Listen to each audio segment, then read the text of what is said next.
Hi, and welcome to SimpleSpiritualityPH. Now, for those of you who are new to my channel, my name is Regine. I am an intuitive, manifesting-based tarot reader. I'm a Reiki healer and an overall lightworker. And before we dive into today's episode, I would like to invite everyone who would like to receive notifications of my new videos to please hit the subscribe button over there. If you like this video later on, please give it your thumbs up. If you have any comments or suggestions, you want to say hey, just comment down below. And if you would like your very own tarot reading or Reiki healing session with me, online for now, of course, here are the details. Alrighty, so let's get to the meat of the video. Now, I apologize first and foremost if I look a little flushed or, just kind of out there. I actually did a dance for my company for my day job. There's a year-ender kind of video thing, and they asked me to participate. And so I said yes, because why not, right? All right, so let's get to the meat of the video. Now, I have gotten a lot of feedback for the tarot videos that I did, not on YouTube, not on comments on YouTube, but a lot of people actually DM'd me and asked me on Instagram, which you can do too, or on Facebook, which you can do too. A lot of people ask me on Instagram about my tarot reading again. So I did 2 videos on tarot readings, and the first one I think was how to select and purchase tarot cards, and the second one was what's the second one? My routine, my tarot reading routine.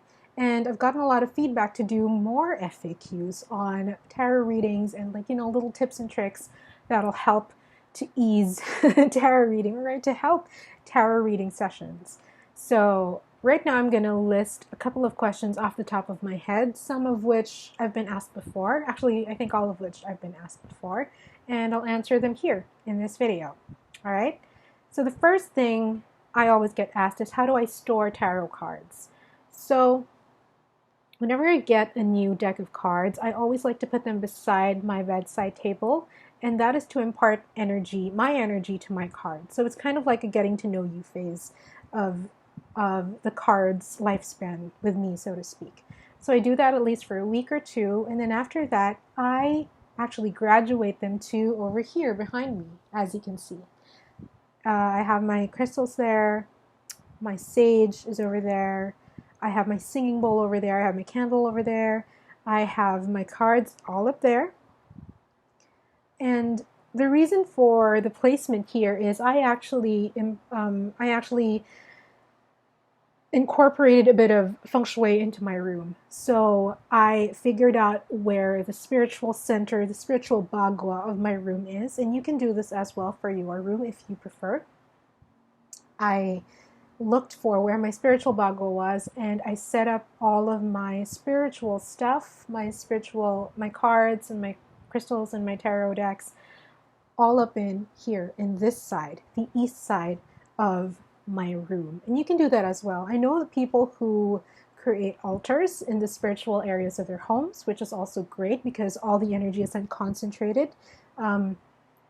into that center. A lot of cards also, there are some cards which carry a lot of energy, and I find that this depends on the illustrations that they have. So like, for example, I have a zombie tarot deck which I do not keep beside me just because I don't like the idea of zombies, entering my subconscious at night. So yeah, I don't do that, but they are also here. So all of them are all up in here, and I cleanse this area every day so that all of my crystals get cleansed, all my tarot cards get cleansed, and all of that stuff, so that they're also protected as a whole, as one unit. So like that. Do remember to store your cards in a place where it is dry, because they're still, they're made of paper and cardstock, so they could be susceptible to molds if the humidity fluctuates. And don't place them in an area where there is direct sunlight that can magnify, because they are cardstock, and cardstock is flammable. All right. So if you live in a very, very hot area, in a very hot country, as I do, yeah, don't do that.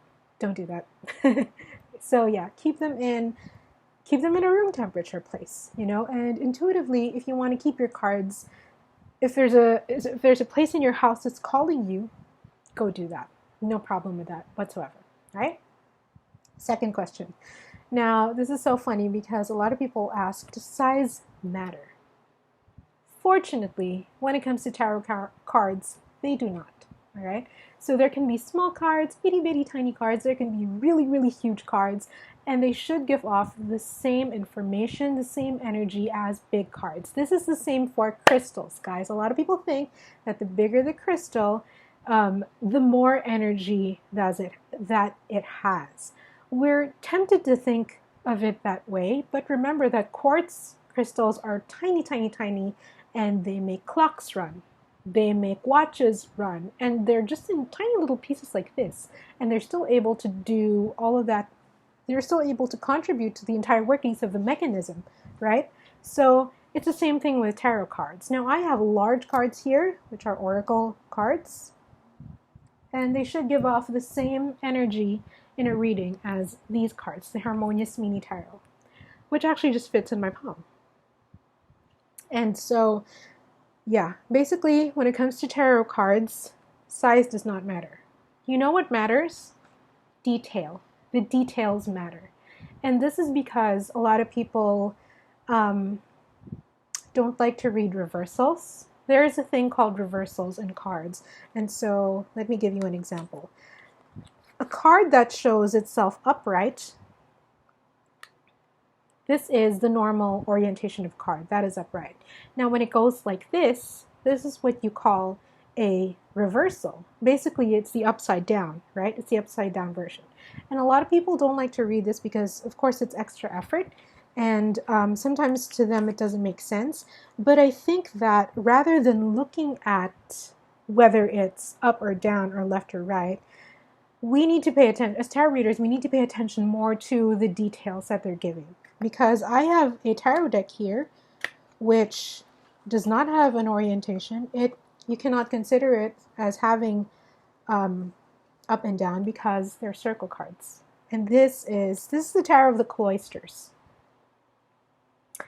And so now, let's say, for example, what happened if you get a card that has this orientation? The right orientation is like this. But it didn't appear that way. It didn't even appear in a reversal. It appeared sideways. And so for an experienced tarot reader, and for tarot readers who are becoming more and more experienced, I would like to invite you to pay attention more to the details rather than the orientation, rather than saying, oh, what does it mean when it's like this? Or what does it mean when it's like this? Ask yourself, what does it mean when it shows up like this? You know, ask yourself, what is the message that it is trying to tell me in this kind of orientation? For me, for example, if I were to see this, so it's facing me, let me just face it to me. If I were to look at this and I'm doing a reading for myself, I would think that the orientation of the card or the orientation of the cups are trying to tell me something. Now, it's facing to the right, and so the right side is usually your giving side, the side of you that gives. The left side is your receiving side. Your right side is your giving side. And so all of these cups are facing to my right side. And now that's making me think, what am I giving? Am I giving too much of myself? Am I giving all of myself? Or am I just randomly giving without thinking about it too much, you know? Or am I giving and investing too much time, money, and energy and emotions in it, you know? So every card in every orientation has meaning, you know? So rather than thinking about reading it upright or reading it in a reversal, if it shows up something like this or even like this, you know, where it's skewed, try to look at the details more rather than thinking about the actual orientation. It's actually not that difficult. In the beginning, I thought I would never be able to read reversals, but then I tried it on my first set of reversals when I got it, and I realized that, hey, it's not really bad. I mean, all you have to do is focus on the details, basically, all right, and tap into your intuition. Really, really use that intuition to get into the information, the really core of what the cards are trying to say to you. You know, because every card has its own details and has its own thing has its own message to tell you, basically, based on the questions and the situation. So yeah. So another question that I get asked often is, do I prefer tarot cards over oracle cards? I think both of them have their own genre. Both of them are useful in their own ways. For example, when I conduct Reiki sessions, Reiki healing sessions, what I do is I do the Reiki session and then I go through kind of like a post-Reiki assessment with my client where I explain all the messages that came up for them and I give them their homework. And then before our session ends, if it's a face-to-face session, I ask them to pick out a card from this deck, the Crystal Intentions Oracle. And I use this deck because I have a residency at Manila in Pasig, and it's all about crystals over there. So I help out with the crystals there and stuff as well. And so I use this deck so that whenever they get a crystal and they feel like they want to purchase that particular crystal that they picked, they can just simply go out and purchase it. And so, yeah, I do that, kind of like a takeaway for them. But when it comes to actual tarot readings, I prefer tarot cards. And the reason for this is tarot cards usually have more detail pressed into them, and they don't have a premeditated meaning to them. I know that a lot of oracle cards, let me just pick one. A lot of oracle cards have words written on them already. And so sometimes we run the risk of just falling into reading that meaning rather than reading it for ourselves. I can't get the card. So here, let's say for example this. When you pick out a card like this, your mind will automatically go to the words, right?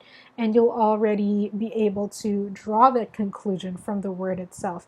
But then, what about the illustrations? What are the illustrations trying to say to you? And that's the whole point of the cards. The medium of the card is basically a visual, right? And it's asking you to interpret a message, interpret a story, interpret answers, interpret energy based on the visual primarily. And that's also the reason why the visual is bigger than the explanation itself, because it wants to force you to look at the visual and interpret the visual, because it has more sustenance waiting to be digested, so to speak. So when it comes to tarot readings and client readings, I like to go in with tarot cards up front, and then when everything is done, that's when I ask them to pick out a card from this deck or an oracle deck, basically, and kind of like have the words there and have the meanings there as the final takeaway for that session. So yeah.